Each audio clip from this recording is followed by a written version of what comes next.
Entonces, uno de los primeros que vamos a ver son los trabajos en caliente, ¿correcto? Los trabajos en caliente también se desprenden de la olla, correcto, también se desprenden de la olla. En la olla, o en este caso la normativa que lo reglamenta, es la 29 CFR, la sección 1910.252, ¿no? Prácticamente toda la olla empieza así, 29 CFR, ¿no? En este caso es el 1910, ¿no? Regula siempre los trabajos en caliente. ¿Qué te indica? No necesariamente van a generar llama abierta, fuego, no. Deben generar solamente calor. Pueden generar un poquito de calor, ya es un trabajo en caliente. Por ejemplo, un desbaste con un disco de corte, un esmeril angular, que tengas un disco de desbaste para poder, digamos, desbastar concreto. Estás generando fricción, estás generando calor, no fuego, no chispas, calor. Entonces, también es un trabajo en caliente. Y por ello que necesita controles. ¿Qué controles se pueden tener? Los que están en el permiso de trabajo en caliente. La G50 tiene algunos modelos de permisos de trabajo en caliente. Algunas normas sectoriales tienen sus propios permisos. La OSHA también tiene sus permisos o sus planes, o sus procedimientos o sus formatos. En este caso, ¿qué te indica? Por ejemplo, retirar material inflamable, 20 metros a la redonda. Hay estándares que te lo aumentan a 25, ¿no? Revisar, por ejemplo, material que puede estar cerca, revisar las tomas eléctricas, ¿no? Utilizar un vigía de fuego, utilizar extintor, viento a favor, ¿no? 2 metros del trabajo que se esté realizando, ¿no? En este caso, pues, protector, utilizar biombos para evitar la proyección de chispas, ¿no? Y demás elementos, ¿no? Que podamos controlar para evitar qué cosa, los riesgos principales de un trabajo en caliente.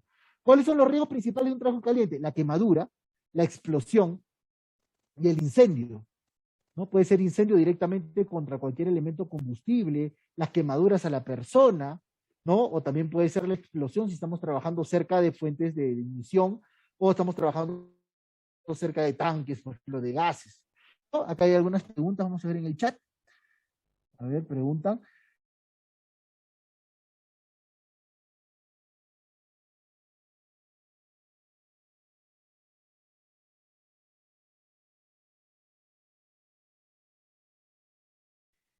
No importa la potencia, no importa las revoluciones. Una vez que nosotros tenemos bien claro eso, toda actividad que nosotros veamos, vamos a consignarla como un trabajo en caliente y vamos a controlarla, ¿no? Bien, entonces, el trabajo en caliente es como todo aquel que involucra soldadura, oxicorte, otra actividad que genere llama abierta, chispas o desprendimientos de calor también pueden entrar en contacto con materiales combustibles inflamables. Entonces, el calor. Recordemos, y algo bien simple para explicar, tenemos el triángulo del fuego, que es lo que conocemos por teoría de fuego. El triángulo está conformado de 3 elementos, ¿no? Está conformado del combustible, del oxígeno y del calor, ¿no? Nada más. Combustible encontramos en casi todos lados, es todo elemento que pueda arder. Nuestra ropa es combustible, nosotros, nuestro cabello, somos combustible prácticamente, las mesas, los muebles, muchos elementos hay combustibles en el ambiente. Otro lado sería el oxígeno.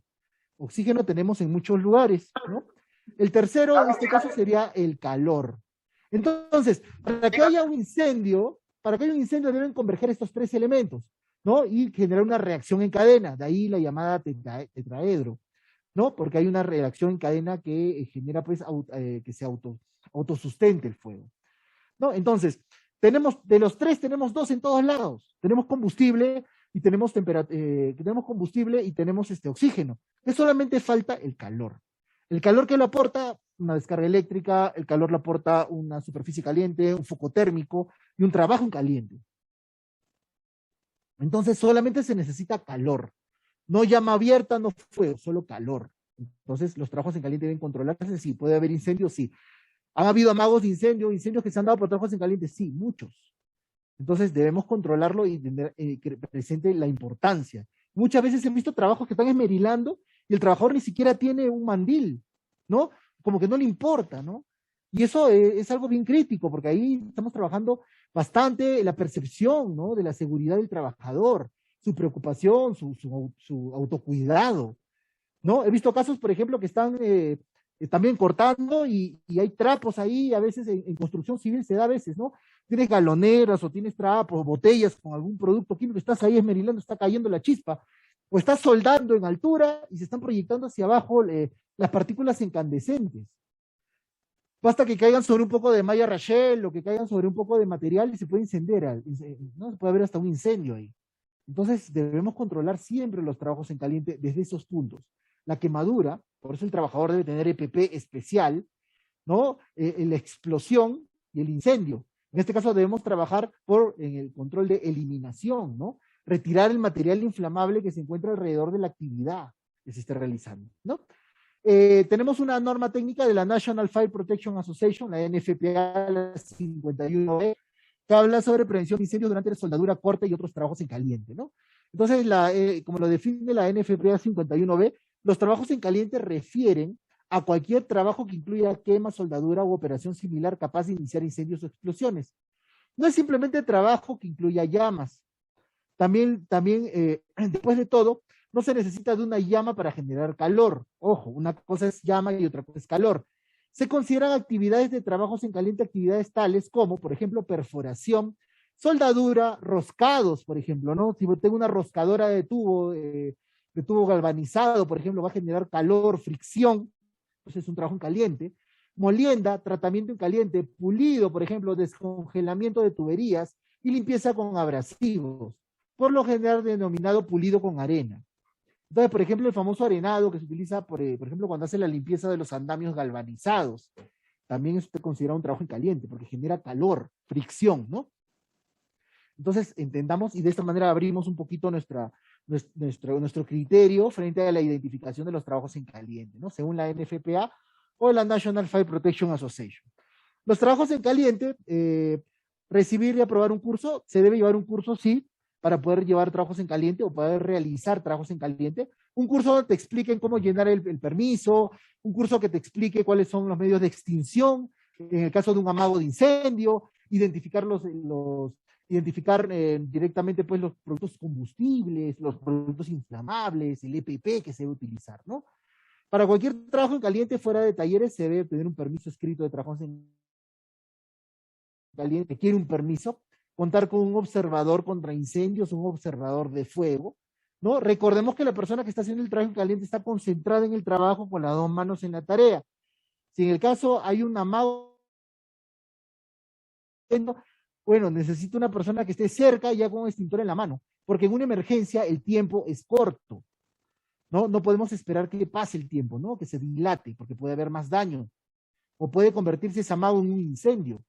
Entonces, por eso se solicita que haya una persona que esté cerca de la actividad con un extintor. Bien, en el chat hay una consulta, vamos a leerla. Arenado se refiere a quitar el óxido tales como paneles. Claro, ¿no? Existen estos tipos de bombas que bombean aire comprimido con arena, ¿no? Para hacer desbaste, limpieza de metal o quitar el óxido, por ejemplo, ¿no? Entonces, este arenado también es considerado trabajo en caliente. Bien. Luego también vamos inspeccionar visualmente el área de trabajo después que se haya finalizado la tarea, ¿no? Inclusive hay recomendaciones que el vigía de fuego debe quedarse todavía unos minutos después, verificando que no se vaya a generar un incendio, un fuego. Conocer el uso y ubicación de los extintores, ¿no? Por normativa te indica que entre extintor y extintor no deben haber más de 25 metros. Yo debo tener extintores cerca de todo mi entorno, tanto vertical como horizontalmente. Use el equipo de protección personal apropiado completo para la tarea. Si vamos a hacer trabajos, por ejemplo, de esmerilado, vamos a hacer trabajos de desbaste, tenemos careta facial, lentes, ¿no? Un respirador. Si vamos a hacer trabajo de soldadura, por ejemplo, vamos a tener careta con luna especial, ¿no? Para poder evitar, pues, las radiaciones y el daño lumínico del arco de soldadura, ¿no? Entonces, de esta manera vamos a utilizar el EPP, también la ropa de cuero, como pueden ver en la imagen, los guantes de cuero, los escarpines, el mandil, ¿no? Para evitar pues, las quemaduras y proyección de llamas incandescentes o partículas incandescentes contra la ropa o contra el propio trabajador, ¿no? En ambientes cerrados se debe disponer de extractores de humo y buena ventilación. Las máquinas soldadoras deben contar con una línea a tierra y los cables sin exponer al conductor, ¿no? Ahora, si voy a hacer trabajo en altura, requiere un control. Si voy a hacer trabajos en caliente, en altura, requiero dos controles, caliente y altura. Si voy a hacer trabajos en caliente, tal vez en un espacio confinado, una excavación, también requiero evaluar uno y el otro, ¿no? Y también uno puede generar riesgo para el otro control. Entonces es importante que mapeemos cada uno de los riesgos de espacio, cada uno de los riesgos de trabajo de riesgo y sus controles, ¿no? Entonces de esta manera tenemos los trabajos en caliente, ¿no? Entonces, trabajos de alto riesgo, diferentes tipos que se pueden dar, También voy a mapear la situación de emergencia, que es en este caso el riesgo de incendio y el amago de incendio. Entonces por eso se va a poner, ¿se cuenta con extintor? Sí, se va a marcar el checklist, ¿no? ¿Se cuenta con vigía de fuego? Sí. ¿Se retiró el material inflamable por lo menos 20 metros a la redonda, 25 metros a la redonda? Sí. Y de esta manera vamos a ir controlando los riesgos que puedan venir de los trabajos en caliente. Bien, pasamos al siguiente. En este caso tenemos los espacios confinados. Los espacios confinados son actividades, ¿no?, dentro de lugares que cumplen con 3 características por lo menos, ¿no? Primera característica, un espacio confinado tiene una entrada y una salida, pues, muy a veces angosta, ¿no? O la propia entrada es la propia salida también, ¿no? Luego, 2, no ha sido acondicionado o diseñado para que una persona esté dentro por mucho tiempo. Su función no es que haya personas dentro. Por ejemplo, una cisterna no está construido para que haya personas adentro, no alberga personas, ¿no? Entonces, también sería la segunda característica. Y la tercera característica es que no tiene fluidez normal de aire natural, ¿no? Entonces muchas veces está en algunos casos pues un poco recóndito, un poco metido, un poco aislado. Entonces ahí tenemos 3 características, existen más características, pero son las más principales que deben converger para que consignemos o consideremos un espacio confinado. Bien, hay otro comentario en el chat. Ah, ya, perfecto, listo. Entonces, de esta manera. Bien, entonces, vamos a leer un poquito. Cualquier espacio confinado que tiene un volumen inferior suficiente, pero limitado, está configurado de tal manera que uno o más trabajadores puedan ingresar en él a fin de ejecutar un tipo de labor, ¿no? O sea, tiene el espacio interno suficiente como para que entre un trabajador y pueda hacer una tarea. Entonces, también es un espacio confinado. Por ejemplo, hace unos meses me tocó dar una capacitación para un personal que hacía limpieza de tanques de combustible en las salas de las aerolíneas, de los aviones. Entonces, imagínense, ¿no? Los tanques de combustible en los aviones están en las salas y había personal que limpiaba esos tanques por dentro. Entonces, imagínense, ¿no? Había que entrar con equipo antichispa, había que entrar con equipo, ¿no? En este caso, pues, antienergía estática, ¿no?